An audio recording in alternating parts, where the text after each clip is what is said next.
के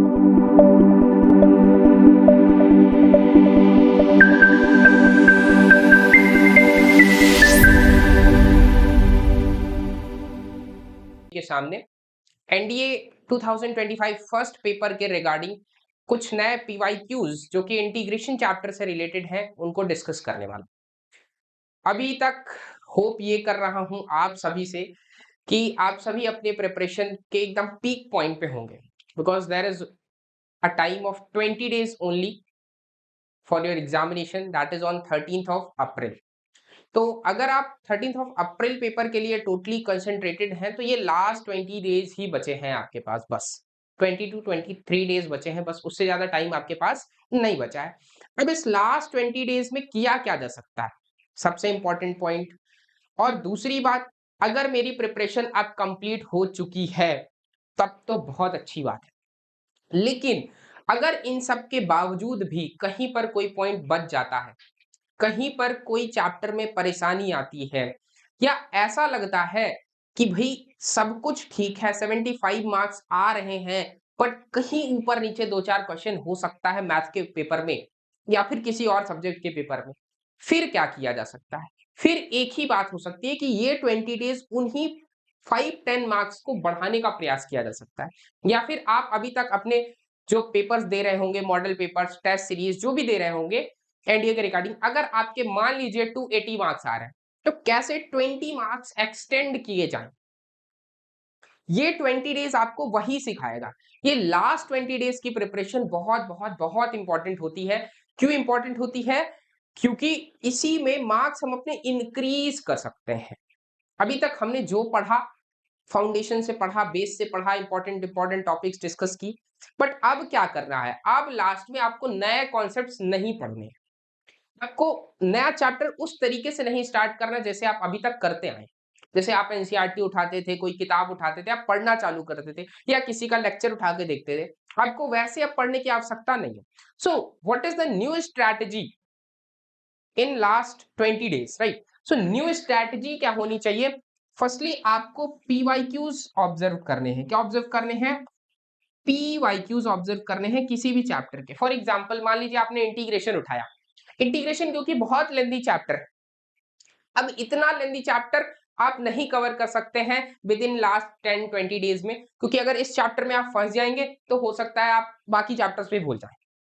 तो आपको करना क्या है? आप पीवाईक्यूज उठाइए। मान लीजिए आपने ऑब्जर्व किया कि भाई देखिए यहां से ऑड इवन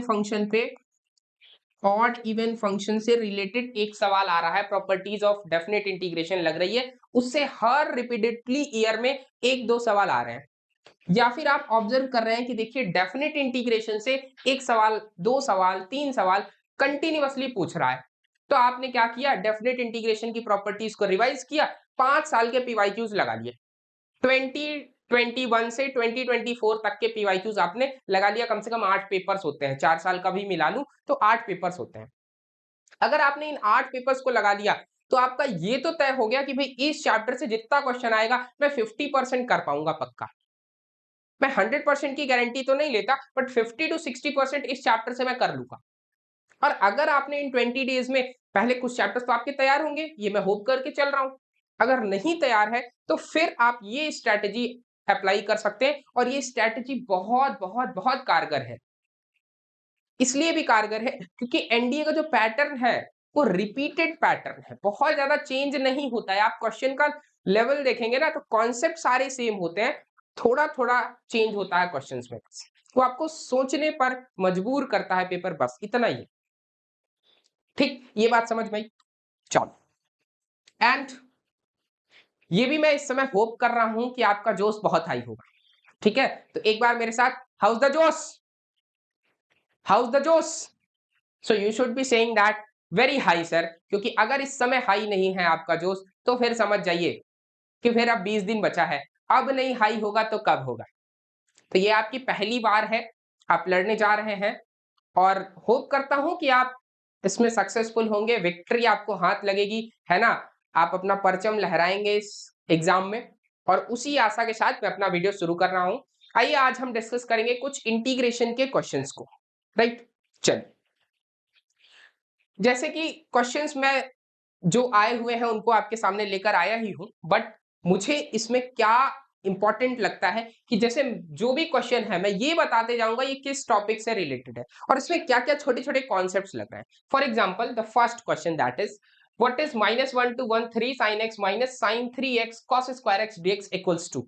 अब मैं आपको शॉर्ट ट्रिक्स भी बताऊंगा इसको सॉल्व करने की, बट ये जानना जरूरी है कि ये क्वेश्चन देखते ही आपको दिमाग में क्या क्या आना चाहिए आपके दिमाग में। फर्स्टली जैसे ही आप इस क्वेश्चन को देखिए, सबसे पहले दिमाग में क्या आना चाहिए कि भाई -a to a f x d x अगर कहीं आपको दिख जाए, -a to a, lower limit is -a, upper limit is a, तो यहां पे property 5 of definite integration that is कि if fx is odd function, if fx is odd function the value of the integral is 0। अगर fx odd function है तो इसका value क्या होगा, 0 होगा। और अगर fx इवन फंक्शन है, if fx is even, तो जो इसकी इंटीग्रल की वैल्यू हो जाएगी that is 2 times of 0 to a fx dx। ये प्रॉपर्टी अगर दिमाग में रहेगी, ये डेफिनेट इंटीग्रेशन की प्रॉपर्टी है कि अगर f x d x minus a to a दिया है तो सबसे पहले इस एफ एक्स के बारे में चेक करना है, जो गिवन फंक्शन है उसके बारे में चेक करना है कि ये जो गिवन फंक्शन है that is an odd function और an even function. If the given function is an odd function then the value is 0, otherwise the value is 2 times 0 to a f x d x, right. अब आपको ये पता होना चाहिए कि what is an odd function. Now odd function क्या होता है, if f of minus x is equals to minus times F x आ जाए, अगर किसी फंक्शन में x की जगह पे मैं माइनस एक्स पुट करूं that is f of minus x, इसको सॉल्व करूं और मुझे माइनस टाइम्स एफ एक्स मिल जाए तो मैं कह दूंगा फंक्शन कैसा है, ऑड फंक्शन है। एग्जांपल के साथ समझा देता हूं, साइन एक्स एक फंक्शन है sine x, f x equals to sine x. अब मुझे चेक करना है कि ऑड है कि इवन है, तो मुझे क्या करना है, एक्स की जगह पे माइनस एक्स पुट कर देना है, तो ये हो जाएगा साइन माइनस एक्स, ठीक। अगर साइन माइनस एक्स, अब आपको प्रॉपर्टी पता होगा साइन माइनस थीटा कितना होता है, माइनस साइन थीटा, तो मैं इसको लिख सकता हूं माइनस साइन एक्स। क्या ये मेरा माइनस एफ एक्स के बराबर हो गया, बताओ। F of minus x minus f x के बराबर हो गया, इसका मतलब मैं कह सकता हूं कि sine x is an odd function. और आपको यहीं पर बता दूं कि साइन एक्स ऑड होता है और साइन की जितनी ऑड पावर्स हैं that is sine cube x, sign to the power 5x, sign to the power 7x, जितनी ऑड पावर्स हैं वो सारे ऑड फंक्शन होते हैं। और जितनी इवन पावर्स हैं वो सारे इवन फंक्शन होते हैं, जैसे sine square x, sign to the power 4x, sign to the power 6x, ये सारे क्या होंगे, इवन फंक्शन होंगे। लेकिन जो ऑड पावर्स हैं वो सारी क्या होंगी, ऑड फंक्शन होंगी। इतनी बात समझ में आ गई। वहीं पर इवन फंक्शन क्या होता है, इवन फंक्शन की अगर मैं बात करूं तो एफ ऑफ माइनस एक्स जो आएगा वो एफ ऑफ एक्स के बराबर आ जाएगा, तब हम कहेंगे कि वो क्या है, इवन फंक्शन है। इतनी बात क्लियर हो रही है। एग्जाम्पल इवन फंक्शन का cos x है, ठीक है, cos x इवन फंक्शन है, पावर कुछ भी आ जाए, cos x is an even function. अब इसको जरा ऑब्जर्व करिए, अगर आप इसको ऑब्जर्व कर पा रहे हैं तो आप जरा ध्यान से देखिए कि यहाँ पे 3 sin x minus sine 3x multiplied by cos square x dx ये लिखा है। अच्छा ये बताइए, जैसे 3 sin x है, आपको पता है 3 sin x minus sine 3x multiplied by cos square x, यही तो लिखा है, यही आपका एफ एक्स है। साइन एक्स ऑड फंक्शन होता है, साइन 3x भी ऑड ही है, उसमें कोई बड़ी बात नहीं, मल्टीप्लाई कर रहे हैं, ये पूरा ही टर्म क्या है, ऑड है। कॉस स्क्वायर एक्स इवन है, एक ऑड एक इवन मल्टीप्लाई होके क्या बनाएगा, ऑड बनाएगा हमेशा। ये बात समझ में आ रही है कि नहीं आ रही है सबको, कि एक ऑड एक इवन फंक्शन हमेशा ऑड बनाता है। Even multiplied by odd is an odd function. दो ऑड फंक्शन का मल्टीप्लाई करोगे तो इवन बन जाएगा, दो इवन फंक्शन का मल्टीप्लाई करोगे इवन ही रहेगा, एक इवन एक ऑड है तो ऑड आएगा। ये बात तो समझ में आ रही है कि नहीं आ रही है। तो यहां से एक ऑड फंक्शन था दिस फंक्शन और एक इवन फंक्शन था। अब ये कैसे था ये तो मैंने अभी बताया आपको, ये तो वैसे भी दिख रहा है, साइन एक्स क्या होता है, ऑड फंक्शन होता है, साइन 3x भी ऑड है, ऑड माइनस ऑड ऑड ही रहेगा, एंड दिस इज इवन। ये पूरा क्या है, ऑड फंक्शन है। अगर ये पूरा ऑड फंक्शन है तो आंसर क्या आना चाहिए, आप खुद बताइए। अब आंसर तो 0 आना चाहिए ना, क्योंकि अगर एफ एक्स ऑड है तो आंसर क्या आएगा 0, तो सीधा सीधा 0 टिक करो, आगे बढ़ो, काम खत्म, काम खत्म। ठीक, चल, ये बात समझ में आई होगी, होप कर रहा हूं। नेक्स्ट आते हैं जरा, नेक्स्ट अब जरा ऑब्जर्व करते हैं इस क्वेश्चन को। ठीक है, क्वेश्चन विजिबल है, हाँ ठीक है। अब जरा इस क्वेश्चन को ऑब्जर्व करो कि p एक फंक्शन दिया है दिस, q एक दिया है दिस, fx दिया है this, which of the following is correct. यहां सारा खेल फंक्शन का ही था, यहां इंटीग्रेशन का तो कुछ था भी नहीं। इस क्वेश्चन में इंटीग्रेशन तो कुछ था ही नहीं, ना मात्र की इंटीग्रेशन है। आपको ऑब्जर्व करना है e to the power minus x को। अगर इसको ऑब्जर्व कर लिया तो समझो क्वेश्चन सॉल्व हो गया। देखो, जो भी एफ एक्स दिया होता है हमेशा उस पर ध्यान रखते हैं। अच्छा, एफ एक्स को जरा ऑब्जर्व करो, ये एफ एक्स है, एफ एक्स पे कुछ वैल्यू रख के चेक करते हैं। मैं एफ ऑफ जीरो की वैल्यू निकालता हूं कि e to the power minus zero, this is 1 upon e to the power zero, this is 1। F of 1 निकालता हूं, this is e to the power minus 1, 1 upon e आ गया। ठीक, f of minus 1 निकालता हूं, this is e to the power minus of minus 1, this is e। अब आप observe करना, देखना मेरा ऑब्जर्वेशन, देखना अपना भी देखना। एफ एक्स में मैंने जीरो पुट किया, एक पॉजिटिव नंबर पुट किया 1, एक निगेटिव नंबर पुट किया -1। इस तरीके से आपको हमेशा करना होता है। एक जीरो पुट करके देख लो, एक पॉजिटिव एक निगेटिव, कुछ भी ले लो, 1 मैंने लिया, आप 2 3 4 5 जितना मर्जी ले लो, कोई फर्क नहीं पड़ रहा है। पॉजिटिव नंबर पे भी 1/e, 1/e एक पॉजिटिव नंबर है कि नहीं है बोलो, आंसर एक पॉजिटिव नंबर ही मिल रहा है। e भी क्या है, एक पॉजिटिव नंबर है, और 1 भी क्या है, एक पॉजिटिव नंबर है, मतलब जीरो से बड़ा है। मतलब ये फंक्शन ऐसा है, इसमें x कुछ भी पुट करो ये हमेशा जीरो से बड़ा है कि नहीं, बोलो हाँ या ना। जीरो से अगर ये हमेशा बड़ा है तो आप खुद ऑब्जर्व करिए, इस पे मॉड लगाने का कोई अर्थ है? अब आप बताओ मुझे, मैं कह दूं मॉड 5, बताओ, तो 5 ही रहेगा ना, कुछ चेंज थोड़ी हो जाएगा मॉड 5 से। ये पॉजिटिव है, मॉड के अंदर कुछ पॉजिटिव रख दो तो पॉजिटिव ही रहता है, कुछ चेंज तो होगा नहीं उसमें। यही कह रहा है कि अगर f x e to the power minus x है, एफ एक्स और मॉड एफ एक्स में कोई अंतर बचा, बताओ, ये एफ एक्स है, ये मॉड एफ एक्स है। हमने ये निकाल लिया कि एफ एक्स हमेशा पॉजिटिव है, तो एफ एक्स और मॉड एफ एक्स तो दोनों बराबर हो गए ना, कोई अंतर आया दोनों में? नहीं आया ना। तो यहां से मैं ऑब्जर्व कर सकता हूं कि mod of f x, sorry, mod of f x is equals to f x. Since e to the power minus x is always positive, e to the power minus x हमेशा positive रहने वाला, तो mod fx और fx दोनों बराबर हो गए। अब तो इंटीग्रेशन भी बराबर हो गया, p क्या दिया है, a से b तक fx dx, और q क्या दिया है, a से b तक mod fx dx। तो ये mod fx और ये fx तो दोनों बराबर हो गए, और दोनों अगर बराबर हो गए तो इंटीग्रेशन भी तो बराबर ही रहेगा, कुछ चेंज है ही नहीं है, तो p इक्वल्स टू q। मैंने क्या बोला कि क्वेश्चन आप कितना आसानी से समझते हैं वो इंपॉर्टेंट है, ये इंपॉर्टेंट नहीं है कि मुझे इंटीग्रेशन के बहुत कॉम्प्लेक्स क्वेश्चन आते हैं कि नहीं आते। ये इंपॉर्टेंट है कि आप किस तरीके से उसको ऑब्जर्व करते हैं, किस तरीके से आप उसको समझते हैं। समझ में आई बात? चल आगे बढ़ते हैं। अब जरा इस क्वेश्चन को देखना। अब ये सब सिंपल सिंपल ट्रिक्स हैं, बहुत सिंपल सिंपल ट्रिक्स हैं, मैं क्लास में हमेशा पढ़ाता रहता हूं इन ट्रिक्स को। ये बहुत सिंपल सिंपल ट्रिक्स हैं, जरा इस क्वेश्चन को ऑब्जर्व करना, 0 टू π/2।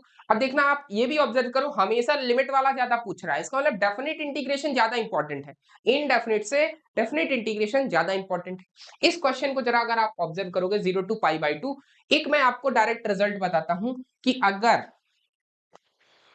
अगर a to b fx upon fx plus f of a plus b minus x, I'm writing f of a plus b minus x dx, कहीं ऐसा दिया हो, ऊपर fx लिखा हो, नीचे fx plus f of a plus b minus x लिखा हो, ये कहीं भी लिखा हो, इसका आंसर हमेशा b minus a/2 होता है, ऑलवेज। क्या? b माइनस a/2 होता है, हमेशा यही आंसर होता है इसका, b माइनस ए मतलब upper limit minus lower limit upon. जहां आप जरा ध्यान देखो इसको, अगर इस फॉर्मेट में आपने रख दिया तो समझो काम हो गया। यहां दिया था 0 से π/2, ए प्लस साइन एक्स, देखना अपॉन में 2a दिया है ना, तो मैं इसको a प्लस ए तो लिख ही सकता हूं, a plus sine x plus a plus cos x, ये तो लिख ही सकता हूं कि नहीं लिख सकता बताओ? ये लिख सकता हूं। 2a को a प्लस ए लिख दिया, this is a plus sine x plus a plus, ये देखना जरा, ये dx लिख दो इसको, ये मेरा fx है, ये यहां भी fx आ गया, ये भी fx आ गया, ये क्या है? अगर आप इसको देखोगे मेरा fx क्या है? a प्लस साइन एक्स है, ठीक। f ऑफ 90 माइनस एक्स करोगे, पाई बाई 2 माइनस एक्स करोगे,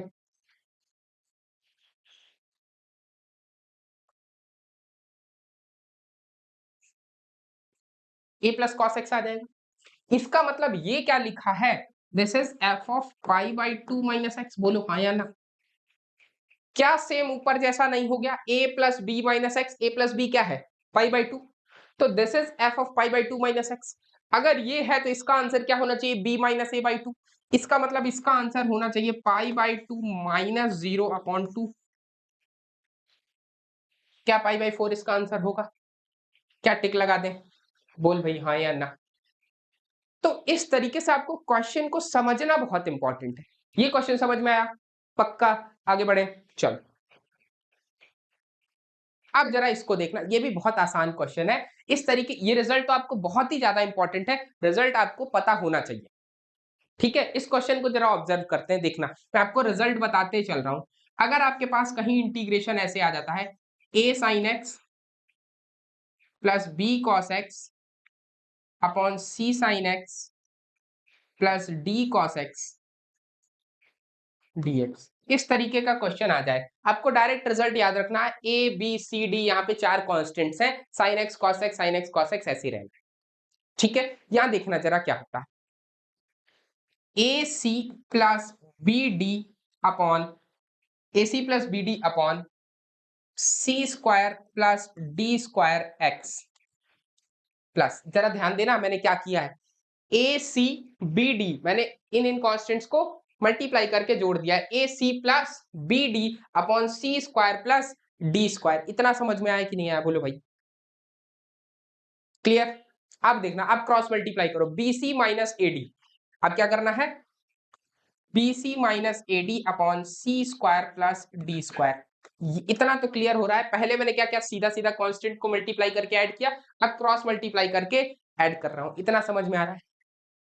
ln यानी लॉग, और जो नीचे लिखा था उसको लिख दो मॉड के अंदर, मॉड के अंदर c sin x plus d cos x लिख दे भाई, plus constant of integration c।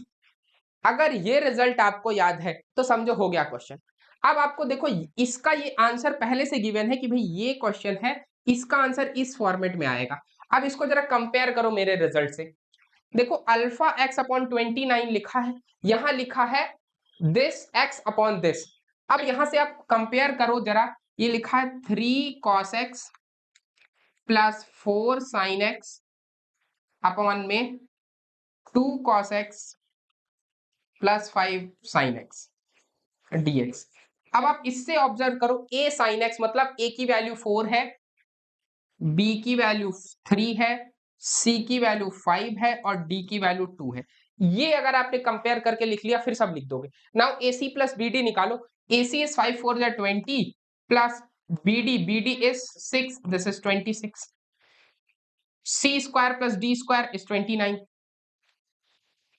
तो पहले क्या आ जाएगा, 26 अपॉन 29x प्लस अगले में bc माइनस ad, bc निकालोगे that is 15 minus 8, right, 15 minus 8 is 7, so plus 7 by 29 ln mod of whatever written it is 2 cos x plus 5 sin x plus constant of integrations।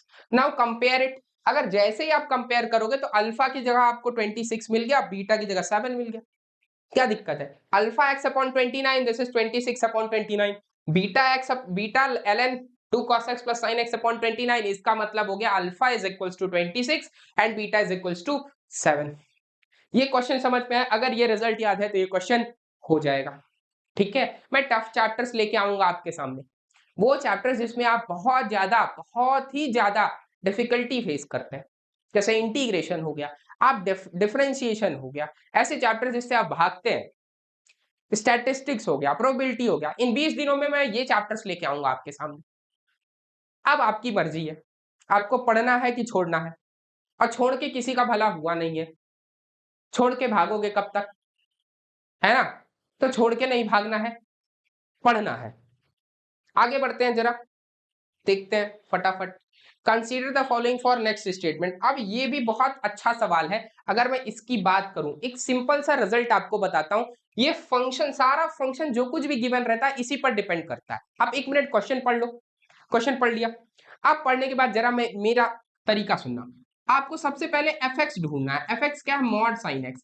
अभी आपको किसी ने पता नहीं बताया कि नहीं बताया, बट मैं जरूर बता देता हूं, मॉड साइन एक्स का ग्राफ बहुत इंपॉर्टेंट है। अगर आपको ग्राफ पता है तो समझो आधी कहानी तो वहीं से खत्म है। ये देखना, मैं बनाता हूं ग्राफ। ये मेरा एक्स एक्सिस है और ये मेरा वाई एक्सिस है, और ग्राफ जो है मॉड साइन एक्स का ऐसा होता है, ऐसे आगे बढ़ता जाता है। दिस इज 0, पाई, 2 पाई, ऐसे ही बढ़ेगा, -पाई, -2 पाई। ये जो कर्व है ये क्या है? मॉड साइन एक्स का कर्व है। ठीक, और इसकी खास बात बताऊं, इसका जो एक लूप है, वन लूप इज दिस, ये एक लूप 0 से पाई तक, एक लूप कहता हूं इसको, एक लूप। एक लूप का जो एरिया होता है, area that is equals to 2 square units. कितना?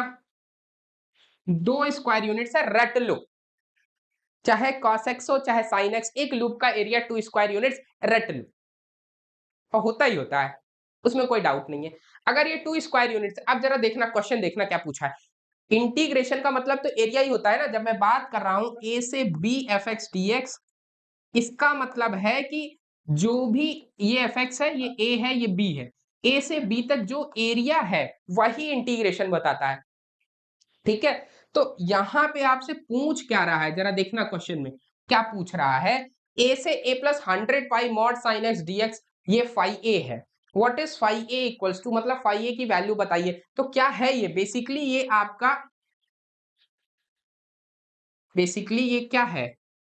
ये आपसे एरिया ही तो पूछ रहा है, एरिया ही तो पूछ रहा है, ए से ए प्लस 100 पाई तक। अब आपको ये समझना है कि ए से a plus 100 pi mod sine x d x, इसकी वैल्यू क्या होगी? अच्छा आप बताओ, मान लो ए 0 होता, मान लिया ए 0 है, तो 0 से 100 पाई तक कितने लूप होंगे आप बताओ? 0 से पाई तक एक लूप है, तो 0 से 100 पाई तक 100 लूप होगा, बताओ। सिमिलरली ए से ए प्लस 100 पाई तक 100 ही लूप होगा हमेशा। So this is 100 loops. एक लूप का एरिया कितना है? 2 स्क्वायर यूनिट्स। अगर एक लूप का एरिया 2 स्क्वायर यूनिट्स है तो 100 लूप्स का एरिया 200 स्क्वायर यूनिट्स। बोलो, एकदम सिंपल हो गया। क्या सॉल्व करना पड़ा इसको? नहीं, अगर ये आपको पता है तो काम हो जाना है। तो आंसर क्या हो जाएगा? 200। This is the correct answer. हमको एरिया तो डायरेक्टली नहीं पूछ रहा है, बट ये मतलब इंटीग्रेशन का मतलब ही एरिया होता है। जब हम ए से b f x d x निकाल रहे होते हैं तो उसका मतलब होता है कि हमें एरिया फाइंड करना है, ए से बी तक इंटरवल में जो एफ एक्स कर्व है वो कितना एरिया बना रहा है। राइट, इतना समझ में आया? अगर ये क्लियर है, अब फाई डैश ए, अब फाई ए ही पता चल गया, यही तुम्हारा फाई ए था। साई ए, फाई ए जो भी है, this is psi a, right. तो साई ए अगर है, this psi a is equals to 200। तो बता दो जरा, psi dash a, psi dash a का मतलब इसका डिफरेंशिएशन करना है एक बार। और किसी भी कांस्टेंट का डिफरेंशिएशन मैं यहां लिख देता हूं, कोई भी constant D by D x of any constant के इक्वल्स टू 0। कांस्टेंट कुछ भी हो, जैसे 5, 10, 15, 20, 25, कुछ भी कांस्टेंट है तो उसका जो डिफरेंशिएशन है दैट इज 0। तो इसका डिफरेंशिएशन क्या हो जाएगा? 0। आंसर क्या हो जाएगा? 0। कहानी खत्म। 2 क्वेश्चन हो गए। इस तरीके से आपको इंटीग्रेशन के क्वेश्चंस सॉल्व करने। आइए 1-2 क्वेश्चंस और ऑब्जर्व करते हैं जरा। चलिए इस क्वेश्चन को थोड़ा सा मैं आपको हिंट देता हूं, क्या करना है इस क्वेश्चन में, देखना। एफ एक्स दिया है, जी एक्स दिया है, h x is equals to f x multiplied by g x, -1 to 0 h x d x निकालना है। अब देखना जरा, मैं सॉल्व करता हूं यहाँ पे। F x is equals to mod of x -1 ये दिया है, g x is equals to greatest integer x, जिसको नहीं पता this is greatest integer function. अब आप थोड़ा सा खुद से सर्च करिए what is greatest integer function, सब कुछ लास्ट मोमेंट में बताना पॉसिबल नहीं होता है। और एच एक्स क्या है, h x equals to f x multiplied by g x, ये है हमारा h x. H x is f x multiplied by g x. अगर आप एफ एक्स देखोगे this is mod of x -1 और ये है greatest integer x, this is our h x. और कह रहा है -1 to 0, that's why limit is very important, -1 to 0 h x d x निकालिए। अब आपको ये समझना है कि -1 से 0 इंटरवल पे मॉड x -1 और ग्रेटेस्ट इंटीजर x की वैल्यू क्या होगी। ये अगर आपको समझ में आ गया तो समझो आपने क्वेश्चन ही सॉल्व कर लिया। ग्रेटेस्ट इंटीजर फंक्शन के बारे में जिसको पता है, -1 to 0 इस इंटरवल में इसकी वैल्यू -1 ही होती है हमेशा। इन द इंटरवल मैं लिख दे रहा हूं, in -1 to 0 value of greatest integer x is equals to -1, this is always -1। नहीं पता तो मैं वैसे ही बता रहा हूं अभी, आप ये खुद से ढूंढिएगा। और ये जो मॉड वाला है ये निगेटिव होगा x -1, क्योंकि इस इंटरवल में x क्या है, निगेटिव, ये निगेटिव वैल्यू देगा। तो मैं इसको लिख सकता हूं -1 to 0 माइनस ऑफ x -1, और ये -1 क्योंकि ग्रेटेस्ट इंटीजर x की वैल्यू क्या है, -1, -1 लिख दिया। इसको जैसे ही आप लिखोगे this is -1 to 0 x -1 dx, बस यही तो बचा। x का integration x²/2 minus of x, put कर दो लिमिट -1 to 0, 0 जैसे ही पुट करोगे 0 आ जाएगा, माइनस साइन लगाओगे this is 1/2 and plus of 1, तो -3/2 इसका करेक्ट आंसर आ जाएगा। -3/2 इज योर करेक्ट आंसर। ठीक है, तो ए इसका करेक्ट आंसर हो जाएगा। ये बात समझ में आई। अब यहाँ पे सारा खेल इस फंक्शन का था, मॉड x -1 और ग्रेटेस्ट इंटीजर x का। मॉड x -1 की वैल्यू निगेटिव होती है इन -1 to 0, 1 से छोटे किसी भी नंबर पे निगेटिव ही आए। क्लियर हुई बात। इसी का है 0 से 2 तक अब पूछ रहा है। अब 0 से 2 तक जाओगे ना तो फिर वहां थोड़ी समस्या है, 0 से 1 तोड़ना पड़ेगा। अब मैं करके दिखाता हूं आपको, ये मिटा दे रहा हूं, देखना। 0 से 2 पर एच एक्स डी एक्स जो है, ये जब सॉल्व करना है ना तो इसको मैं तोड़ूंगा 0 से 1 पे H x d x plus 1 से 2 पर एच एक्स डी एक्स। क्यों ऐसा कर रहा हूं, अब ये सब फंक्शन पे डिपेंड कर रहा है, क्योंकि जो मॉड x -1 है, ये मॉड x -1 जो ये फंक्शन है, ये x इक्वल्स टू 1 से पहले, इससे पहले निगेटिव होगा, इसके बाद पॉजिटिव होगा। मतलब अगर जो है x क्या है, लेस देन 1 है तो ये फंक्शन हो जाएगा -x -1, और अगर x ग्रेटर देन 1 है तो ये फंक्शन x -1 ही रहेगा, पॉजिटिव रहेगा। ठीक है, ये पूरा टर्म पॉजिटिव अगर x ग्रेटर देन 1 है, निगेटिव जब x लेस देन 1 है। और ग्रेटेस्ट इंटीजर x 0 से 1 के बीच में 0 होता है, 1 से 2 के बीच में 1 होता है। ये सब आपको अगर पता है तो इस तरह से दो पार्ट में हम इसको तोड़ लेंगे फिर सॉल्व करेंगे। इतनी बात समझ में आई, क्लियर है। इसको खुद से ट्राई करिएगा। सेकंड पार्ट बस आपके लिए छोड़ दिया मैंने, तोड़ दिया है इसको लगभग। ये भी बता रहा हूं कि ग्रेटेस्ट इंटीजर x की वैल्यू क्या होती है, 0 होती है 0 से 1 इंटरवल में, और 1 होती है 1 से 2 इंटरवल में, ये भी बता रहा हूं। अब क्या चाहिए, यहां आपको एच एक्स में ग्रेटेस्ट इंटीजर एक्स 0 पुट करना है और वहां पे आपको 1 पुट करना है, ये सब बता रहा हूं। अब आपको खुद से ट्राई करना है। चलो नेक्स्ट क्वेश्चन देखते हैं। ये क्वेश्चन है, अब इस तरीके का क्वेश्चन अगर आपको सॉल्व करना है, इसके लिए आपको रेशनलाइजेशन मेथड का थोड़ा सा इस्तेमाल करना पड़ेगा। मैं आपको जरा सा एक दो स्टेप करके बताता हूं कि कभी इंटीग्रेशन आ जाए dx अपॉन रूट दिखे, रूट दिखते ही आपको रेशनलाइजेशन तो दिमाग में आना ही चाहिए, नहीं आ रहा है तो फिर समस्या है। रेशनलाइज कर दो इसको, x+1 plus of x-1 upon x+1 plus of x-1, dx तो लिखा ही है पहले, छोड़।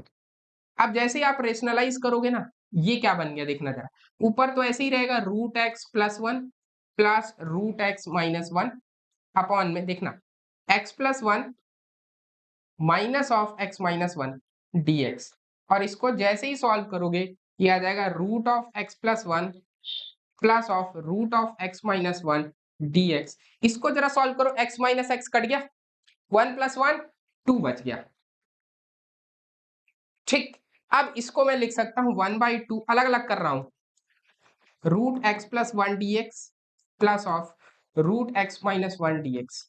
अलग अलग करके भी सॉल्व कर सकते हैं। This is one by two, इसको सॉल्व करोगे तो x plus one to the power three by two, यहाँ पे आ जाएगा two by three plus of x minus one to the power three by two, और यहाँ पे आ जाएगा टू बाई थ्री। ये डायरेक्टली मैंने किया है, ठीक है।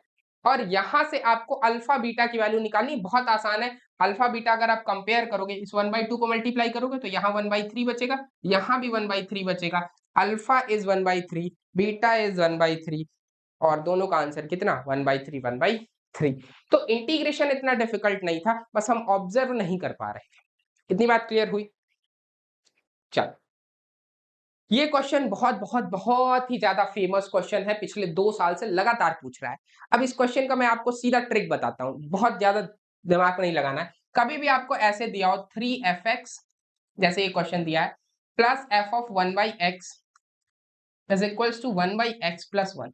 अब आपको सबसे पहले जब भी इस तरह का कुछ भी देता है, एफ एक्स दिया है, F of one by x दिया, आपको करना क्या, जो यहाँ लिखा रहता है ये और ये, इनको इंटरचेंज कर देना है। मतलब जहां x लिखा है वहां वन बाई एक्स लिख दो, जहां वन बाई एक्स लिखा है वहां x लिख दो, इंटरचेंज करो। पहला पहला स्टेप यही करना है। तो देखना, इसको भी इक्वेशन वन मान के चल रहा हूं, इसको क्या मान के चल रहा हूं, इक्वेशन वन मान के चल रहा हूं। अच्छा, इक्वेशन वन जैसे ही मानोगे, इसको मैं इंटरचेंज कर रहा हूं, three times of F of one by x, x की जगह पे वन बाई एक्स कर दिया, वन बाई एक्स की जगह पे एक्स कर दिया, plus x, sorry, this is equals to x plus one. ये मेरी हो गई इक्वेशन नंबर टू। इतना दिमाग में अगर आपके आ गया, क्या करना है यहाँ पे, ट्रिक क्या है, ट्रिक पार्ट है, स्टार पार्ट है कि x और वन बाई एक्स को मैंने क्या किया है, इंटरचेंज किया। ये बहुत इंपॉर्टेंट है। इक्वेशन टू कैसे बनी है, x को वन बाई एक्स से और वन बाई एक्स को x से इंटरचेंज किया। इन दोनों इक्वेशन को सॉल्व करके f of one by x cancel कर, क्या करना है, कैंसिल करना है। अब देखना जरा, फर्स्ट इक्वेशन जो भी थी, फर्स्ट इक्वेशन को मैं यहाँ पे लिख रहा हूँ, इसको वापस से यहाँ लिख रहा हूँ। देखना, इसको मैं ऐसे लिख सकता हूँ, f of one by x plus three times of f x is equals to one by x plus one. ये मेरी इक्वेशन वन थी, एज इट इज। इन दोनों में से अगर मुझे ये कैंसिल करना है तो इसमें मुझे थ्री का मल्टीप्लाई करना पड़ेगा, बोलो पूरे में, और फिर सब्सट्रैक्ट करना पड़ेगा। जैसे सब्सट्रैक्ट करोगे तो ये देखो थ्री एफ एक्स, ये तो कट जाएगा, यहां देखा three multiplied by three, nine f x minus f x, this is eight f x, this is equals to three by x plus three minus x minus one. मैंने नीचे वाले में से ऊपर वाला माइनस किया, first minus second, first minus second, ये किया है मैंने। तो मुझे eight f x equals to this मिल गया।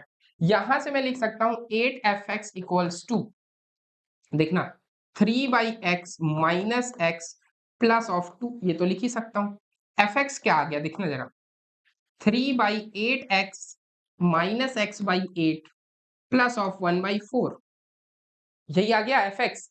अगर एफ एक्स आ गया तो पहला आंसर तो हो गया कि एफ एक्स की वैल्यू क्या है। देखो three by eight x minus x by eight plus one by four, that is option d. ठीक, तो ऑप्शन डी एफ एक्स आ गया। अब एफ एक्स आ गया, कुछ भी पूछ रहा है वन से टू तक, एफ एक्स को इंटीग्रेट करो, इंटीग्रेट कर डालो, क्या दिक्कत है। तो इस तरीके के क्वेश्चन में ये ट्रिक पार्ट बहुत इंपॉर्टेंट। अगर मान लो वन बाई एक्स की जगह पे वन माइनस एक्स कर दिया, वन माइनस एक्स कर दिया, इसको मेरी बात दिमाग में नोट करके जाना कि वन बाई एक्स, जैसे एफ एक्स की जगह पे लिख देता वन बाई एक्स, रुको रुक जा, यहां लिख देता F of one minus x, तो क्या करना है हमको, एक्स और वन माइनस एक्स को इंटरचेंज करना है। क्या करना है, f x plus one upon F of 1/x लिखा था, अगर 1 माइनस एक्स या कुछ भी लिख दे यहाँ पे, इन दोनों पार्ट को इंटरचेंज करना है। पहला स्टेप करके इस वाले पार्ट को 1 माइनस एक्स वाले को कैंसिल आउट करना है। ये दिमाग लगा लेगा, पक्का 5 नंबर में आएगा, ये मान के चलो। 5 नंबर इसलिए कह रहा हूं क्योंकि इस तरह का सवाल कभी एक क्वेश्चन नहीं आता, 2 क्वेश्चन इकट्ठा आता है, right. You are going to get 2 questions of 5 marks related to this concept. और ये जरूरी नहीं कि इंटीग्रेशन में ही पूछेगा, ये एफ एक्स पूछ लेगा। अब एफ एक्स से यहां इंटीग्रेट करवा रहा है, हो सकता है पेपर में आपसे डिफरेंशिएट करवा दे, कुछ फंक्शन देके डिफरेंशिएट करवा दे, और डिफरेंशिएट करा देगा तो क्या हो गया, एफ एक्स तो पता ही है, डिफरेंशिएट कर लोगे। इतनी बात समझ में आई? तो ये होप कर रहा हूं कि कुछ कुछ क्वेश्चंस आपको कॉन्सेप्ट समझ में आ रहे होंगे, ठीक है। ये एक क्वेश्चन है जो आपका होमवर्क है, आपको ट्राई करना है। आज के वीडियो में मैं इतना ही रख रहा हूँ, शॉर्ट रख रहा हूँ। नेक्स्ट वीडियो से हम कुछ और डिस्कस करेंगे, कुछ वन शॉट सीरीज देंगे आपको, कुछ पीवाईक्यू सीरीज देंगे, जो आपको ज्यादा पसंद आ रहा है आप उस पर कमेंट डाउन करके बताइएगा, अपनी प्रॉब्लम शेयर करिएगा, and I will try my level best to solve your problems as well as all your queries, to answer all your queries. I will try my level best, right. तो hope ये कर रहा हूं कि आप सभी paper में जाएंगे, अच्छे से अपना पेपर देंगे, बेस्ट विशेष है मेरी तरफ से। और इन 20 डेज में आपकी पूरी कोशिश ये रहनी चाहिए कि आपको अपना लेवल इंक्रीज करना है। इतनी बात समझ में आई? So that's it for this lecture, right. We will meet sometime again. That's it. Thank you so much. Jai Hind. Bye bye.